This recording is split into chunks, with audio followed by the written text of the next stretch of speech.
এটা কিসের? এটা আমার মা জমাইতো। 4 বছর আগে সে মারা গেছে। আমি জানি না এটার মধ্যে কি আছে, অনেক কিছুই আছে। দেশের দক্ষিণ পূর্বাঞ্চলের সাম্প্রতিক ভয়াবহ বন্যায় ক্ষতিগ্রস্তদের সহায়তায় এভাবেই এগিয়ে এসেছিল অসংখ্য মানুষ।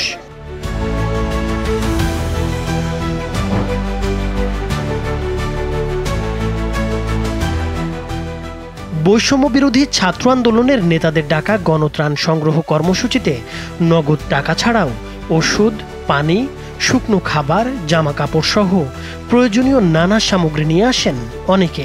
এমনকি শিশুদেরও দেখা গেছে প্লাস্টিক এবং মাটির ব্যাংকে জমানো টাকা জমা দিতে। এসব দৃশ্য দেখে আবেগে আপ্লুত হন সাধারণ মানুষ। 2 সপ্তাহ ধরে চলা এই গণত্রাণ সংগ্রহ কর্মসূচিতে মোট 11 কোটি 10 লাখ টাকা জমা পড়েছিল। তবে জানা যাচ্ছে এখন পর্যন্ত এই টাকা থেকে মাত্র 1 কোটি 75 লাখ টাকা বন্যার্তদের সহায়তায় খরচ করা হয়েছে। বাকি 9 কোটি 35 লাখ টাকা জমা রাখা হয়েছে ব্যাংকে।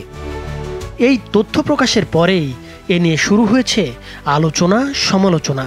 বন্যায় দেশের 11টি জেলায় প্রায় 56 লাখ মানুষ ক্ষতিগ্রস্ত হয়েছেন।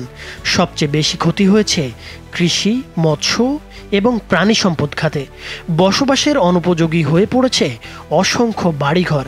এছাড়া বন্যা শেষে ওইসব এলাকায় দেখা দিয়েছে পানিবাহিত রোগের প্রকোপ। অনেকেই প্রশ্ন তুলেছেন, বন্যার্তদের জন্য টাকা তুলে তা কেন তাদের সহযোগিতায় খরচ করা হলো না? অর্থ আত্মসাতের চেষ্টা হচ্ছে বলেও অভিযোগ তুলেছেন কেউ কেউ।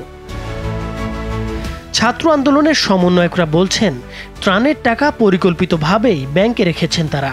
কারণ হিসেবে বলা হচ্ছে, বন্যা পরবর্তী সময়ে ক্ষতিগ্রস্তদের সবচেয়ে বেশি দরকার হয় অর্থ সহায়তার। বন্যার পানি নেমে যাওয়ার পরে ক্ষতিগ্রস্তদের বাড়িঘর নির্মাণ সহ অন্য কাজের জন্য দেয়া হবে এই টাকা। সংগ্রহীত টাকার বেশিরভাগ জমা রাখা হয়েছে একজন শিক্ষককে যুক্ত করে বিশেষভাবে খোলা জনতা ব্যাংক, সোনালী ব্যাংক এবং ইসলামী ব্যাংকের অ্যাকাউন্টে। চাইলেও সেগুলো কেউ আত্মসাৎ করতে পারবে না। এছাড়া সিএ ফার্মের পেশাদার ব্যক্তিদের দিয়ে আয় ব্যয়ের অডিট করা হচ্ছে। আগামী কয়েকদিনের মধ্যে সেই অডিট রিপোর্টও প্রকাশ করা হবে বলে জানা গেছে। এতে করে সংগ্রহীত টাকার স্বচ্ছতা নিশ্চিত হবে। ছাত্র আন্দোলনের অন্যতম সমন্বয়ক হাসনাত আব্দুল্লাহ জানিয়েছেন, ক্ষতিগ্রস্তদের পুনর্বাসনের সরকার যে তহবিল গঠন করেছে সেখানেই টাকাগুলো দেয়া হবে। এর ফলে সুষ্ঠু ও কার্যকরভাবে এই তহবিলের অর্থ মানুষের কাজে আসবে। এখন আমাদের কাছে বর্তমানে 9 কোটি টাকার বেশি আমাদের কাছে রয়েছে। এখন আমরা এটি সিদ্ধান্ত নিয়েছি যে এই টাকাটি যে বন্যা কবলিত যে এলাকা সেখানে যে পুনর্বাসন স্তরে আমরা ব্যয় করব। এছাড়া খাবার দাবার সহ অন্যান্য প্রয়োজনীয় যত পণ্য সংগ্রহ হয়েছিল সেগুলোর প্রায় সবই 191টি ট্রাকে করে বন্যার সময়ে দুর্গত এলাকায় নিয়ে গিয়ে বিতরণ করা হয়েছে। নাইমুর হোসেন, মাছরাঙা টেলিভিশন।